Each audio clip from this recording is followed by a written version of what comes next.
Nous poursuivons notre tour d'horizon dans cette émission Le Grand Direct. Merci d'avoir accepté cette invitation. Je reçois aujourd'hui l'Occitanie en commun. Bonjour Jean-Louis Cazobon. Bonjour Monsieur Subercaz. Merci d'avoir accepté et ça me fait très plaisir de vous avoir. À côté de vous, il y a Pascal Peraldi, Philippe Bobet, Yolande Guel et Cécile Prévost qui ont accepté donc cette invitation. Merci. Jean-Louis Cazobon, vous êtes marié, vous avez 3 enfants, vous m'avez dit avec le sourire, je suis retraité de l'agriculture. Certains jours. Mais vous avez beaucoup de mandats et vous êtes quand même très actif puisque vous êtes le maire de Pouilly-Ferré et vous êtes maire sans interruption depuis 1995. C'est ça, oui. C'est quelque chose... Fait beaucoup de mandats, j'ai plus que j'ai le mandat de la région, hein, je suis vice-président de la région Occitanie et j'ai le mandat de maire de mon village, bien sûr. Et puis, vous avez eu pas mal de fonctions aussi par rapport à votre métier d'agriculteur. Vous avez eu pas mal d'étiquettes ou de fonctions aussi. Chambre d'agriculture. Oui, j'ai été impliqué dans le syndicalisme agricole, et puis dans le milieu consulaire des chambres d'agriculture au niveau départemental, régional et national. Mais c'était avant. Vous avez une belle anecdote sur votre rencontre avec Carole Delga. Comment ça s'est passé ? Oh, ben ça s'est passé dans l'exercice de mon mandat régional et puis après, là où on s'est le plus rapproché, c'était au moment des inondations de 2013, quand nos vallées ont été dévastées. Elle était députée du Comminges, Saint-Béat a été complètement démoli et nous, ici, vous connaissez ce qui était arrivé à la vallée. Donc là, on avait réussi avec mes collègues à mobiliser des fonds au niveau des chambres d'agriculture pour, d'une part, au moment de la construction de tarmac, amener la terre d'Aussin à la vallée de Luz et d'Argelès, étaient des paysages lunaires, c'était des cailloux. Et il fallait, et là-bas, terre végétale, il n'y en a pas. Donc on l'avait ramené là. Il fallait, budgétairement, ça coûtait quand même un certain prix. Et puis, intervention de l'armée. Carole, elle souhaitait en faire de même dans le Comminges. Elle n'a pas réussi. Là, je l'ai battue. Mais elle a été ministre après. Moi, je n'ai pas été ministre. Une belle petite anecdote donc sur l'aide aux gens et à la population. Ouais. C'était cette préoccupation, le souci de remettre la vie, le milieu où les gens vivent en état.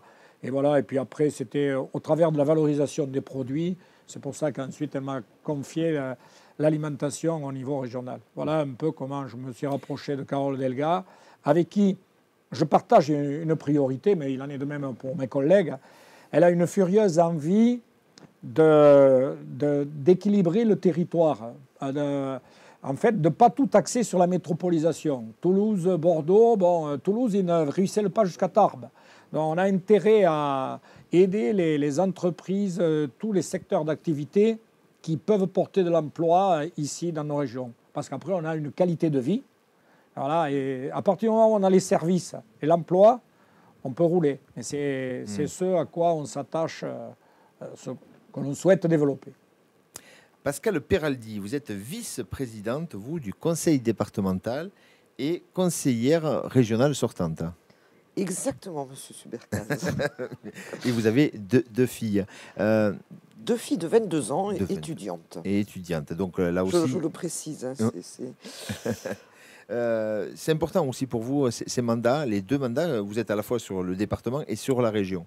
On va essayer d'expliquer aussi aux gens à travers cette émission toute l'importance de ces 2 grandes structures.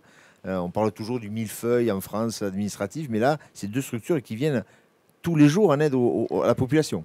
Oui, et qui sont, c'est du quotidien. Et du début de la vie jusqu'à la fin, et du début de la journée jusqu'à la fin de la journée. Enfin, voilà, et avec des différences, et des différences qui se sont bien sûr, comment dire, précisées au moment de la loi NOTRe. On ne va pas revenir là-dessus, mais le lien entre ces 2 collectivités est essentiel sur notre territoire, et avec cette même volonté que ce soit C'est ce qui m'a motivé, moi, à exercer ces deux mandats, et avec cette même volonté, justement, Jean-Louis le disait, de rééquilibrer le territoire. Voilà, en dehors de lutter contre ces phénomènes de métropolisation qui peuvent survenir sur n'importe quel territoire. Donc toujours aller voir au plus près sur les services, sur les actions, comment elles vont au bout et au plus près du terrain et des personnes qui vivent sur notre territoire. Donc ça, c'est vraiment une motivation que je retrouve en tant que conseillère départementale et en tant que conseillère régionale, et de faire en plus le lien entre ces deux collectivités qui convergent, je pense que, et en particulier dans les Hautes-Pyrénées, c'est vrai qu'il y a eu cette proximité, cette volonté de travailler ensemble qui a donné un certain nombre d'outils et qui les ont rendus d'autant plus efficaces.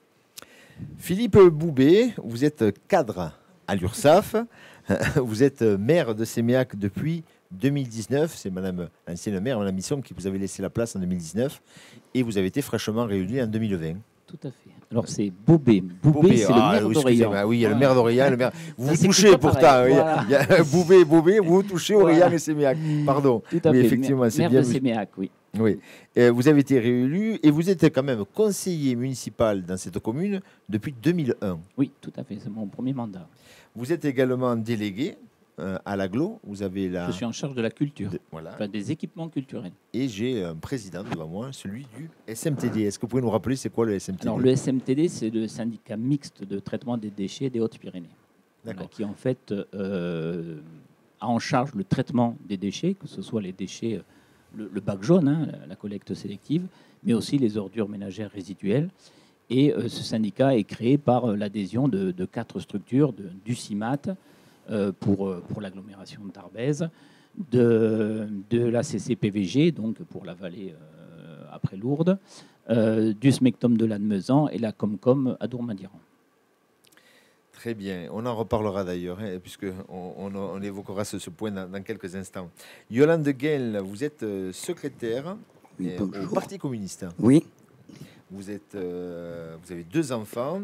Vous êtes élue également sortante de la région. Oui, tout à fait. Et vous présidiez une commission, laquelle? Alors, c'était la commission économie de proximité, donc qui englobe les très petites entreprises, qui englobe l'artisanat et qui englobe aussi tout ce qui est économie sociale et solidaire.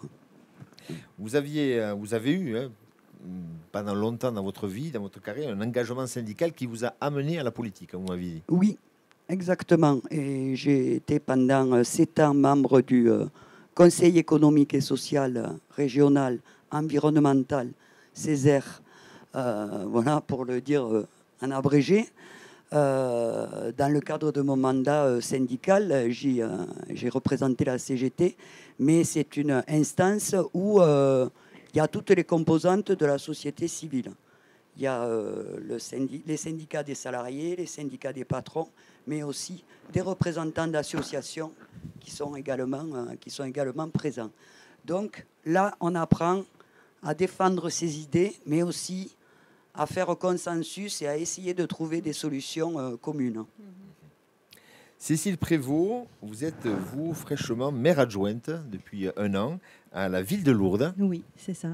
Et vous avez en charge quoi à la ville de Lourdes? La transition écologique et le cadre de vie. D'accord. Et vous êtes également vice-présidente du CIMAT Exact. et élue également déléguée à l'AGLO de la commission environnement. Oui, à la commission environnement et spécifiquement sur le plan climat, le PCAET, ce que l'on appelle. D'accord. Voilà.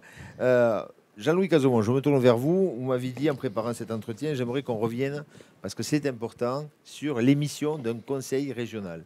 Alors, beaucoup de compétences, les lycées, le transport scolaire, l'économie avec le soutien aux entreprises, la formation professionnelle. Rappelez-nous un peu, et vous avez quelques chiffres, et des chiffres qu'il ne faut pas passer sous silence, parce que moi j'ai été surpris même des sommes que vous nous avez données en préparant sur uniquement presque que la ville de Lourdes. Oui, alors évidemment, la région, c'est cette grande inconnue. Je la présenterai comme ça. Le citoyen lambda, il ne se rend peut-être pas compte des sujets Enfin, et la vie qu'il vit au quotidien, et la région, elle traite pas mal, elle s'occupe pas mal de ces sujets. C'est pour ça que dans une élection comme celle-là, il faut aller voter. Honnêtement, il faut aller voter. Voter, pour nous, ce serait mieux, mais allez voter. Déjà, ça, moi, je tiens à dire ça. Parce que par rapport à ce que vous dites, effectivement, le spectre d'activité est très large, les compétences sont très larges.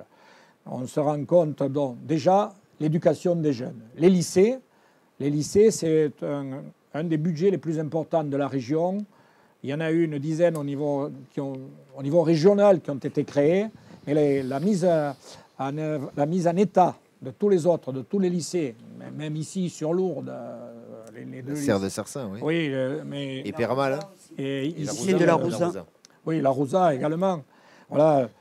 Ce sont des programmes, il y a eu 51 millions d'euros qui ont été investis dans les lycées. Je parle là que des Hautes-Pyrénées. Ensuite, il y a les transports.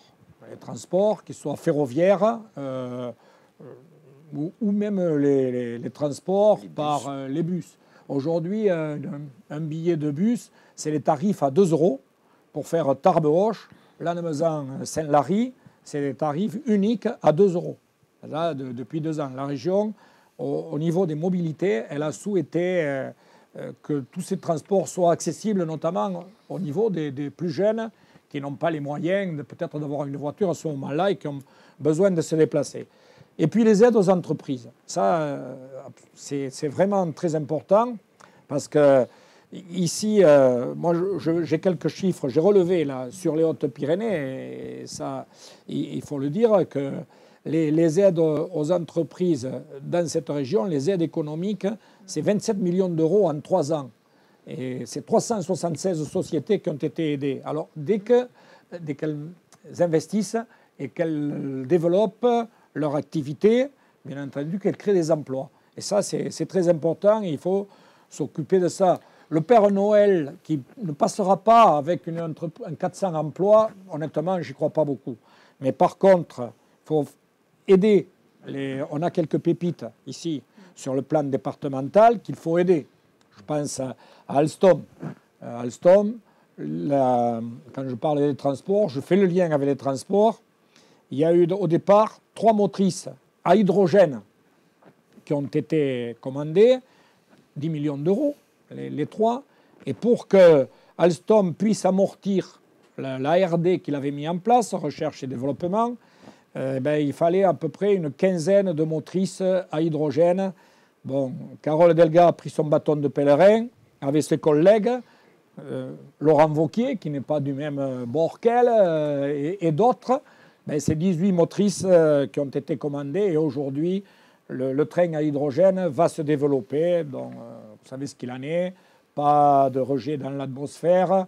Et il y a un véritable enjeu pour notre secteur. Même chose pour CAF. CAF à Bagnères a gagné le marché du RER parisien. 200 emplois vont être créés, 240 je pense, sur Bagnères. Par contre, il est nécessaire d'avoir l'usine de Bagnères raccordée au réseau ferré, c'est-à-dire amenée à Tarbes. Et cette ligne, elle existe, il faut la remettre en état. Donc là, et c'est là que l'union sacrée se fait avec le département, avec l'agglo également, pour remettre en état cette voie, parce que l'enjeu, ce sont ces emplois-là. Donc voilà, tout ça, la région, elle est présente. Il y a aussi, bon, je ne vais pas parler de l'aéroport, mais l'aéroport, aujourd'hui, il est géré par une société qui s'appelle SPLAR, Société Publique, le terme exact m'échappe. Société publique locale des aéroports régionaux. Voilà. Et au sein de cette société, elle y siège avec moi, Yolande, c'est pour ça qu'elle a connaît bien le sujet. Voilà. Et dans cette société, il y a l'aéroport de Carcassonne, celui de Perpignan et maintenant celui de Tarbes. La situation aujourd'hui, elle n'est pas brillante. Les vols ne se sont pas posés à Tarbes, ni ailleurs d'ailleurs. Donc la région, elle doit venir.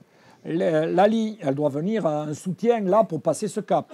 La ligne aérienne Tarbes-Paris, la région met 1 200 000 € tous les ans. pour avoir cette ligne. Important pour Lourdes, important aussi pour le département. Et voilà, tout ça, c'est... Il y a une chose où je veux revenir, le secteur du tourisme.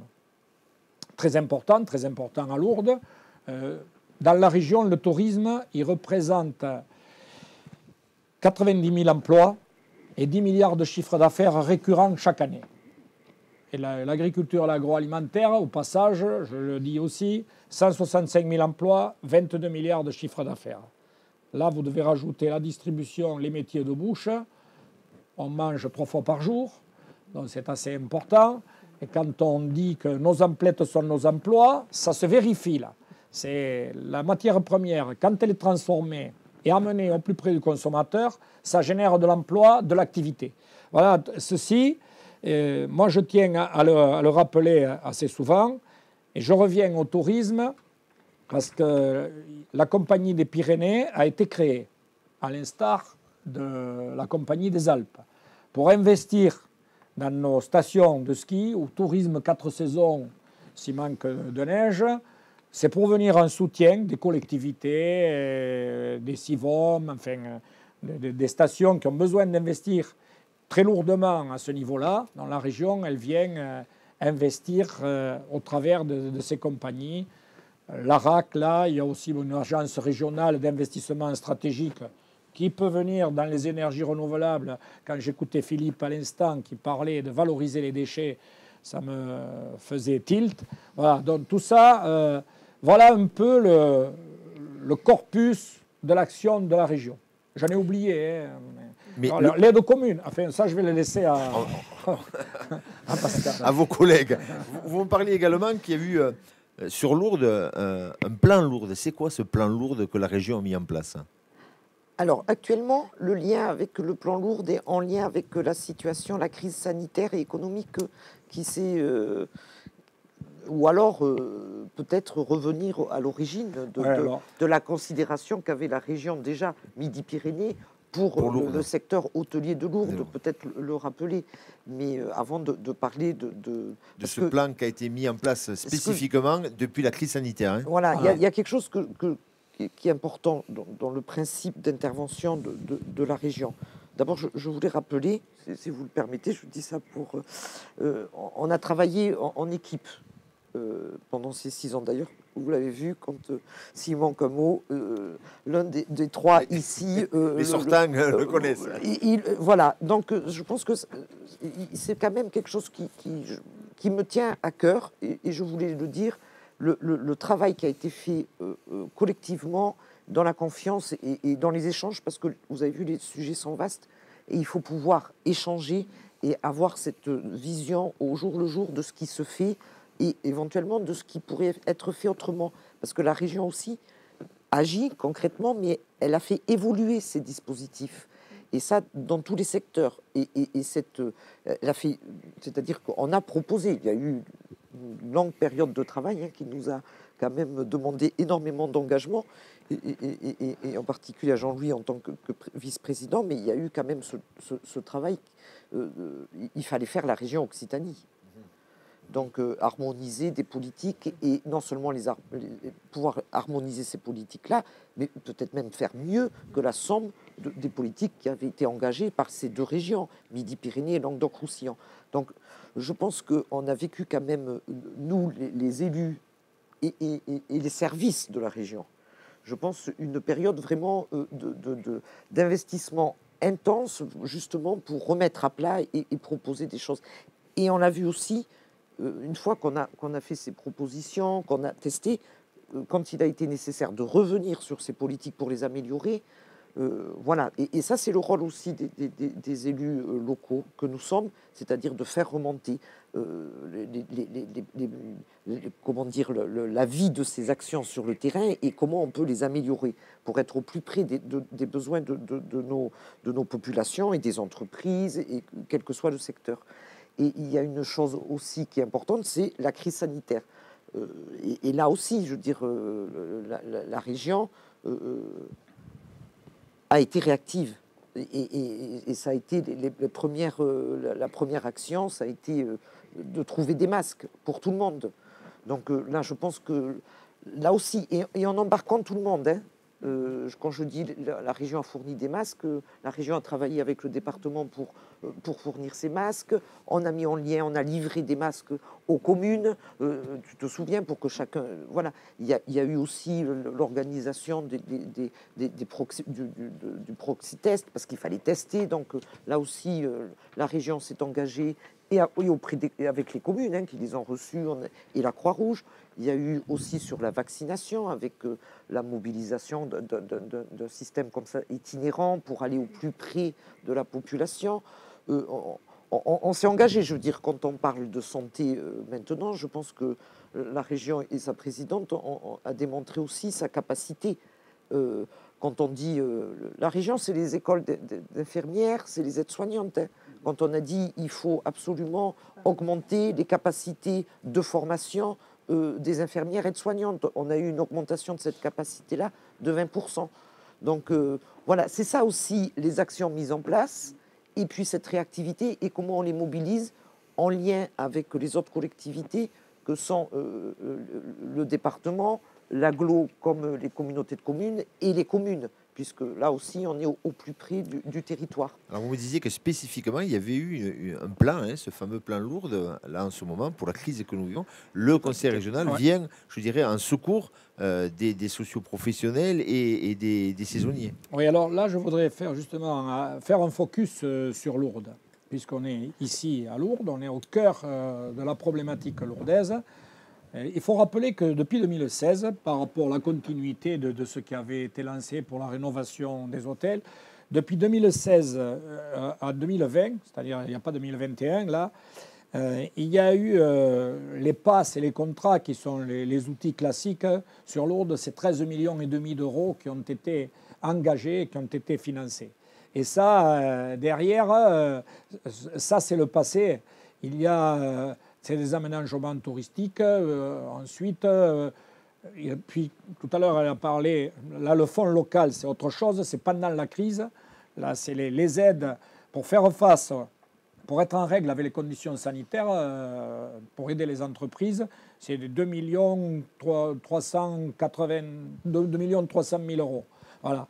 Et pour le département, là, ça fait 24 millions d'euros. Et proprement, ici, à Lourdes, il faut savoir que le plan Lourdes, alors ça c'est l'avenir. Pour les 3 ans, on a budgété 20 millions d'euros sur les 3 ans pour aider ces entreprises à se relancer, à la relance là. Et puis on n'a même pas oublié les sanctuaires. Les sanctuaires sont aidés aussi pour la bonne raison que c'est le cœur du réacteur qui se passe à Lourdes. Et le lien qu'il y a entre les sanctuaires et la municipalité, ils sont nécessaires. Et demain, dans la relance, on va venir d'ailleurs faire une réunion sur le tourisme lourdais avec les autocaristes, les hôteliers, les commerçants. Elle est fixée, je ne me rappelle plus du jour, mais il y a d'abord pour être à l'écoute des besoins, parce que demain, comment on le relance, c'est-à-dire leurs préoccupations aujourd'hui à tous ceux qui travaillent, quand tout à l'heure je disais que ça représente 4000 emplois sur Lourdes, la globalité, c'est-à-dire l'hôtellerie, le commerce et tous les emplois périphériques qui vont autour. Ceci, c'est très important. Et s'ils veulent rallonger la durée des séjours, il faut aller à l'extérieur de Lourdes, hein, c'est-à-dire profiter des grands sites, y joindre la gastronomie, le pèlerin qui reste 2 jours, est-ce qu'il peut rester 3 jours, proposer des circuits. Les autocaristes ont des idées, il faut reprendre ça. Et la région, elle va aider, elle va s'inscrire dans cette dynamique pour relancer l'activité sur Lourdes. Par exemple, les Nuits de Lourdes qui vont être organisées cette année sont aidées par la région. Tout à fait. Le spectacle de Bernadette, la région y a participé, parce que là, tout à l'heure, quand Pascal parlait de la complémentarité, il y a une union sacrée entre le département et la région, le département aussi l'aide. Le spectacle de Bernadette, il est aidé, et il s'inscrit dans les estivales de Lourdes. Il s'inscrit tout à fait dans cette logique. Et là aussi, parce que je n'ai pas parlé de ces activités-là autour du commerce, mais c'est très important pour un secteur, pour l'endroit où on vit ici. J'ai oublié la santé, les maisons de santé. On a créé 9 maisons de santé dans le département, avec les centres de santé. La région, là aussi, elle y a investi. Je n'ai pas en tête le chiffre, mais elle aide. Et tout ça, ça fait partie de la vie, du confort qu'ont besoin nos concitoyens ici et la région. Parce que ça, faire de la politique, c'est ça. C'est pas se faire prendre en photo 2 jours devant un objectif. Il faut aller à la mine le reste du temps et s'occuper de tous ces sujets, faire preuve de pragmatisme. Et ça, moi, si je me suis allié avec Carole Delga, c'est parce qu'elle a en tête ces préoccupations. On va continuer un peu dans l'économie et l'aide aux artisans. Je me tourne vers vous, Yolande Guel. Avec vous, j'aimerais qu'on parle d'économie, de commerce et d'artisanat. Oui, alors il y a beaucoup de choses qui sont faites déjà au niveau de la transmission reprise pour les petites entreprises, mais également tout ce qui est l'artisanat, parce que c'est un vrai problème. Donc il y a un accompagnement en amont de la transmission, mais aussi après la transmission, pour aider au développement, pour aider à la diversification. C'est très important. Il y a également des actions qui sont mises en place pour aider à la relocalisation d'activités. Alors d'une part dans les petites communes, parce qu'en plus, avec la crise économique, on se rend compte aussi que beaucoup de personnes, du coup, aspirent à revenir vivre dans les campagnes, au vert, donc chez nous, dans les Pyrénées. Mais sauf que voilà, il faut apporter aussi des services et du bien vivre pour que les gens s'installent et restent. Donc il y a une aide aussi pour relocaliser certains services ou aider au développement de certains services de proximité. Alors c'est commerce multiservice, c'est des boulangeries, des garages, enfin, il y a toute une palette de dispositifs, enfin, de solutions possibles. Mais c'est également, on s'est aperçu depuis plusieurs années, la désertification des commerces de centre-ville. On le voit, nous, à Tarbes, tous les commerces, maintenant, sont partis sur les zones périphériques. Bon, c'est quand même un souci. Donc, il y a un dispositif là qui est mis en place par la région. Ça, c'est le fonds focal. C'est un fonds qui rachète, en fait, des commerces qui sont inutilisés, libres, en centre-ville, et donc qui sont réaménagés et qui sont mis à la disposition, moyennant un loyer modéré, qui sont mis à la disposition d'artisans ou de commerçants pour qu'ils reviennent dans les centres des villes et pour que les gens puissent à nouveau avoir des commerces de proximité. Je crois que c'est très important et c'est un cheval de bataille un peu dans la ligne politique régionale. La proximité est vraiment être au plus près possible, alors que ce soit pour les entreprises, mais également pour l'approvisionnement, puisqu'on est quand même aussi une terre agricole dans les Hautes-Pyrénées. Donc voilà, c'est pouvoir aussi épauler les agriculteurs et qu'ils soient rémunérés à la hauteur du travail qu'ils fournissent, en fournissant au plus près et en aidant voilà, tout ce pan-là. Mais il y a également, qui dit emploi, dit également formation professionnelle. Donc il y a tout un accompagnement. Comme le disait Jean-Louis, il y a des usines, on a des pépites, sauf qu'il y a quand même une main-d'œuvre, une nécessité de main-d'œuvre qui est quand même spécifique, qualifiée. Donc il y a un accompagnement des entreprises pour qu'elles puissent recruter, pour qu'elles puissent elles-mêmes former leurs salariés pour augmenter leurs compétences. Voilà. Il y a même, il parlait de CAF tout à l'heure, par rapport à la crise. On a des usines, nous, ici, dans l'aéronautique, qui ont été touchées, qui ont fermé. CAF, au contraire, se retrouvait avec de l'emploi, puisqu'il a gagné des marchés. Donc, une augmentation de sa charge de travail, sauf qu'au niveau de sa main-d'œuvre, ce n'était pas suffisant.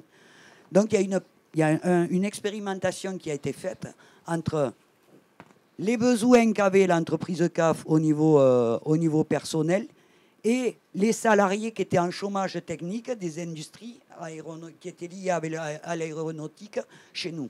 Voilà. Qui a permis, même avec des petites formations d'adaptation, de pouvoir être embauchés à CAF et du coup ne plus se retrouver en chômage technique. Ça, je trouve que c'est quand même une idée avant-gardiste. Et moi, en tant que, par ma formation politique, je trouve que c'est quand même formidable parce que c'est la sécurité de l'emploi tout au long de la vie. On n'a pas de période de chômage, en fait. Il y a des passerelles qui permettent de se former pour après retrouver tout de suite ou être apte à retrouver un emploi. C'est formidable. Et en plus, un emploi de proximité. On n'est pas obligé de partir dans le nord de la France pour travailler. Donc, voilà, c'est quand même assez avant-gardiste. Et Pascal, vous vouliez rajouter quelque chose? il y a quelque chose où on se rejoint, parce qu'on avait commencé par parler un des premiers postes d'investissement, c'était l'éducation et les lycées. Là, quand Yolande parle de ce besoin de compétences sur notre territoire, on a quand même un très beau sujet sur notre département, c'est celui quand même de la cité universitaire. Moi, je l'appelle comme ça parce qui réunit un certain nombre de lycées, bien sûr, à proximité, l'IUT et l'ENIT. Et là aussi, je veux dire, la région, alors moi, je suis aux côtés d'Antoine Nunes à l'IUT comme vice-présidente, mais voilà, la région, là, elle a été présente et au travers d'un certain nombre de dispositifs, et en particulier sur les systèmes de pédagogie innovante, les projets de pédagogie innovante. On a investi aux côtés, d'ailleurs, on avait comme partenaire et l'Aglo et aussi le département, mais on a largement investi pour donner des moyens à ces deux, à l'IUT et à l'ENIT, en termes d'équipement et aussi d'infrastructures, de mobilier, d'immobilier. Donc, et on continue, et on continue. Et là aussi, on a été réactif. C'est-à-dire qu'à un certain moment, l'IUT et l'ENIT, qui ne fonctionnent pas de la même façon, l'IUT dépendant de l'université Paul Sabatier à Toulouse et l'ENIT ayant plutôt un autre système de fonctionnement et plus autonome, il y a ce projet de créer une université de technologie. Donc là aussi, il a fallu mobiliser. Alors les collectivités et aux côtés des différentes collectivités et aux côtés de ces deux quand même fleurons ici universitaires, la région est arrivée, c'est-à-dire qu'elle a dit bon, mais il est nécessaire d'acquérir du terrain, et on va investir pour que ce projet d'université technologique voit le jour. Et quand on dit université technologique, ça a un sens, hein. Je reprends aussi cette dimension sociale. L'IUT de Tarbes, c'est près de 50% d'étudiants boursiers. Alors, j'étais en train d'écrire ça, là, justement. Ah, Monsieur tu vois Cazobo. très bien. J'avais écrit l'université technologique, parce qu'elle a raison de le préciser.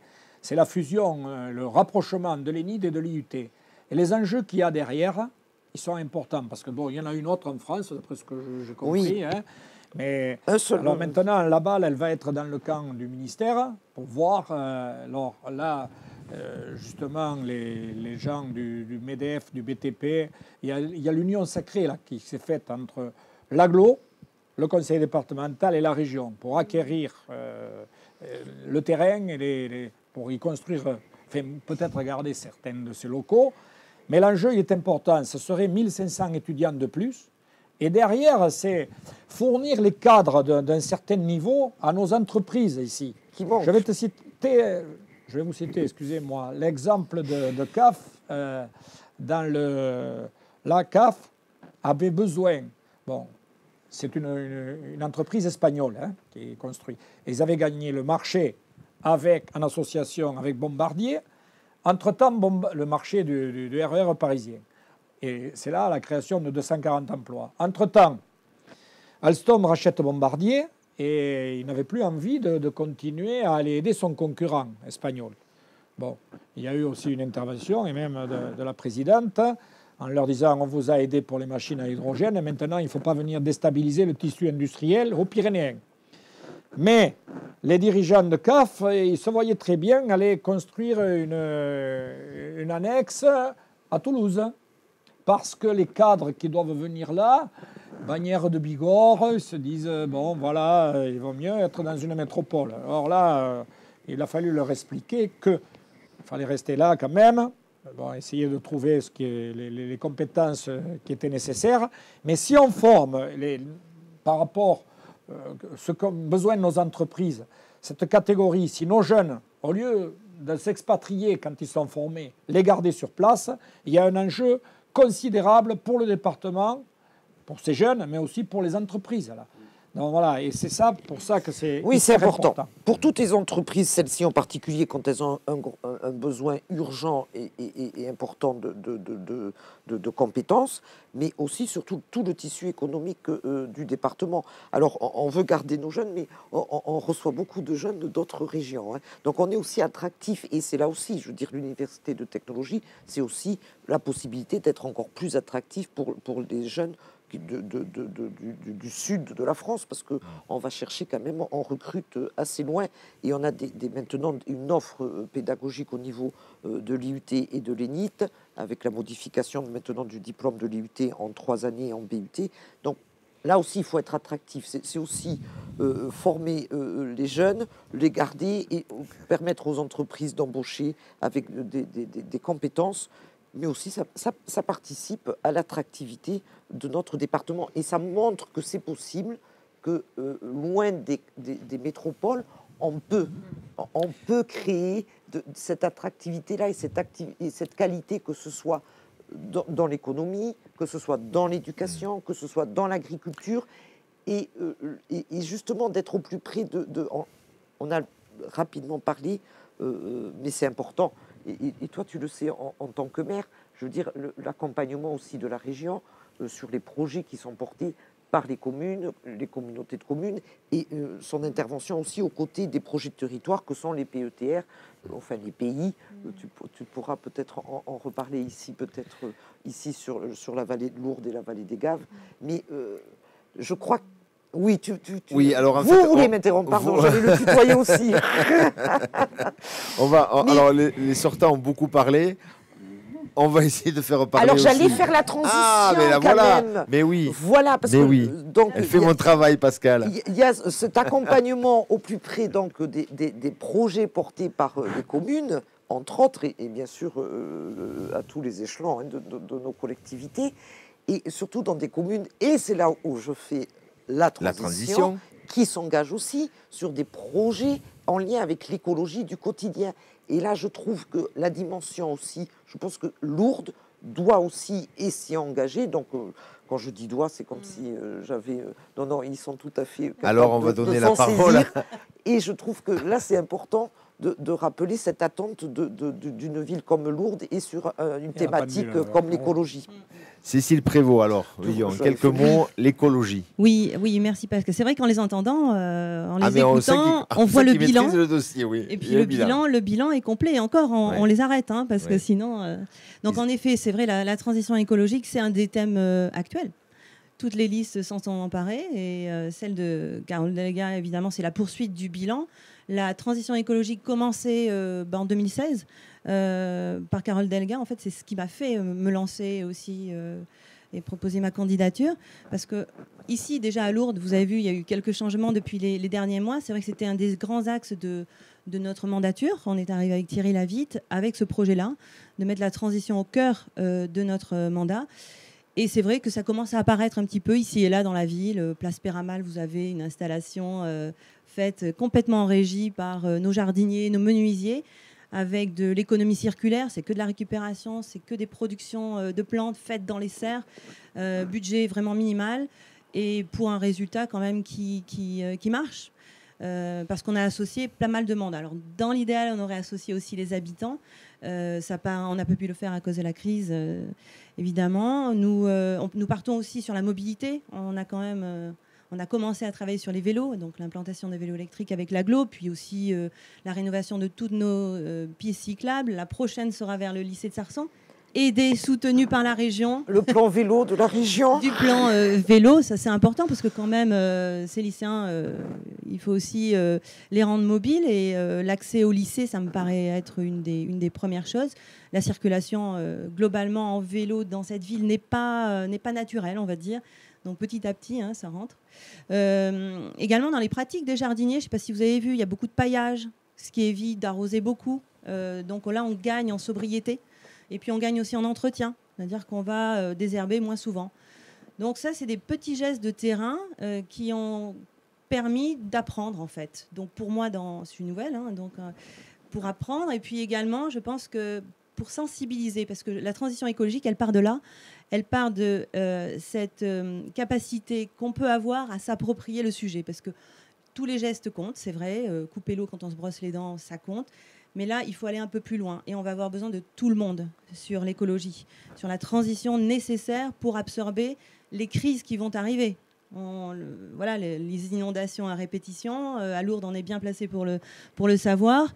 Ça fait partie aussi des dérèglements climatiques, des conséquences des dérèglements climatiques. Donc il va y avoir toute une série de conséquences que la région anticipe et a mis clairement d'ailleurs dans son budget, le budget vert. Je crois que chaque ligne du budget de 2021 de la région est considérée en fonction de son impact sur le climat, ce qui est extraordinaire, quoi. Donc voilà, ça c'est assez rassurant pour l'avenir de la transition écologique avec la liste de Carole Delga. On va donner la parole maintenant à Philippe Bobet, avec le centre de tri. Un futur centre de tri, le projet de ce centre de tri, vous nous avez dit qu'on exportait tous nos déchets. L'idée, c'est de vous réunir avec le Gers, d'après ce que j'ai cru comprendre. C'est plus qu'une idée, parce qu'on a le projet est lancé. On est mariés déjà. Ah oui, le mariage est fait. Le mariage à 3 en plus. Ça fait 2-3 ans déjà qu'on travaille bien avec le Gers. L'équivalent du SMTD 65, c'est le syndicat Trigone, qui s'occupe des traitements des déchets de tout le Gers. Et on est également avec le système de Saint-Gaudens, c'est en fait tout le sud de la Haute-Garonne, donc c'est 3 fois 200 000 habitants, donc on est sur un bassin de 600 000 habitants, ce qui représente quand même 10% de la région Occitanie. Et là, je vais un petit peu poursuivre ce que disait Cécile. La région est fortement impliquée, puisque nous, elle nous a aidés. On a mis en place une étude au niveau du SMTD qui est très bien reprise maintenant, déclinée par le CIMAT, au niveau du tri des biodéchets. Donc là, c'était une étude que nous avons menée, le SMTD, mais bien sûr aidée par la région. Donc là, concrètement, ça va se décliner au niveau du CIMAT. Et puis moi, en tant que président du SMTD, je travaille avec les 3 autres présidents pour qu'on puisse le décliner sur le reste du territoire. On va, ça y est, c'est arrêté. On a créé une SPL, une société publique locale avec le syndicat Trigone, et puis il va nous rejoindre plus tard le système de Saint-Gaudens, où on va mettre en place un centre de tri pour la collecte sélective, donc les bacs jaunes. Ça, c'est du quotidien, c'est du concret pour les habitants. Donc là, nous, notre centre de tri à Caberne était un peu en bout de course au niveau du process, puisque le process est amorti. Et puis bien sûr, ce que souhaitent beaucoup aussi de gens, parce que le quotidien, c'est aussi le prix de la taxe d'enlèvement des ordures ménagères qui augmente du fait de la taxe, la TGAP, la taxe de gestion sur les activités polluantes. Donc nous, il faut absolument qu'on trouve des solutions. Donc là, on va construire à l'horizon de 2 ans et demi un centre de tri mutualisé, donc où il y aura en fait tous les tri sélectifs du Gers, des Hautes-Pyrénées et du sud de la Haute-Garonne. Et puis surtout un gros projet, et puis là je sais que Carole Delga se bat à nos côtés, c'est sur la gestion de nos ordures ménagères résiduelles. Et là je vais faire vraiment un focus sur le département des Hautes-Pyrénées. Nous n'avons pas de traitement de nos ordures ménagères résiduelles dans le département, donc on externalise nos déchets. C'est 1 million de kilomètres parcourus par an par nos camions du SMTD.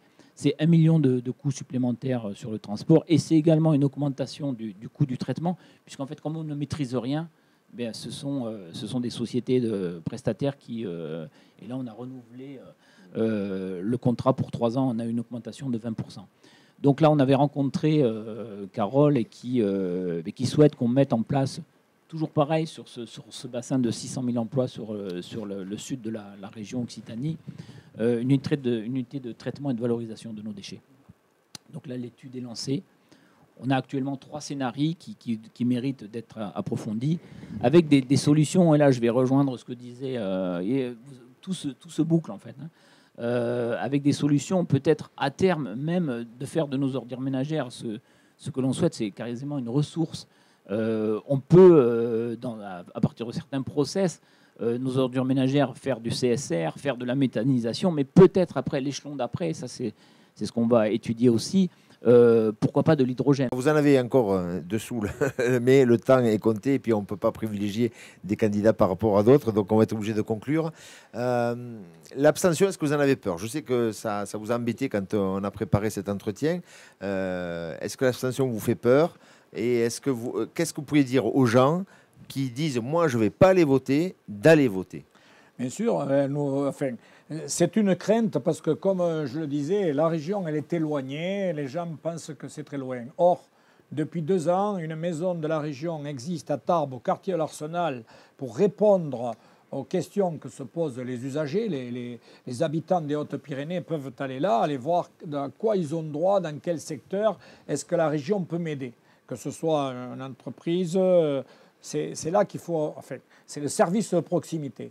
Ce que je voulais dire par rapport à ça, il faut que les gens aillent voter. Pourquoi? Parce que c'est une élection, c'est territorial. C'est sur le territoire, vous avez vu tous les secteurs dont s'occupe la région. Il faut dépasser le clivage politique. Et moi, je leur dirais, votez pour nous.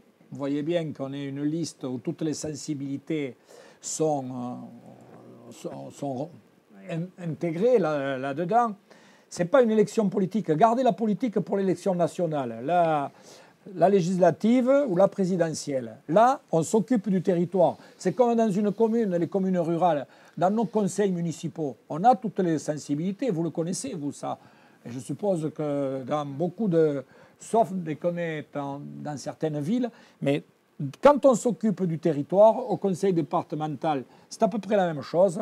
C'est des préoccupations du quotidien. C'est pour ça... Allez voter, et puis votez pour nous si vous voulez bien. Voilà, donc rendez-vous les 20 et les 27 juin prochains. L'Occitanie en commun était notre invité. Merci d'avoir accepté. C'est la première fois que nous organisions ce genre d'événement. Mais j'espère, tiens, je vous lance le défi, si vous êtes élu, de revenir régulièrement, venir nous voir, prendre de votre temps, je sais qui est précieux, pour informer la population du travail que vous faites. Si nous sommes absolument, c'est une très bonne proposition. Eh bien, on s'y engage. On engage. Bon vent à vous, bon courage. On s'y engage. Merci. Merci.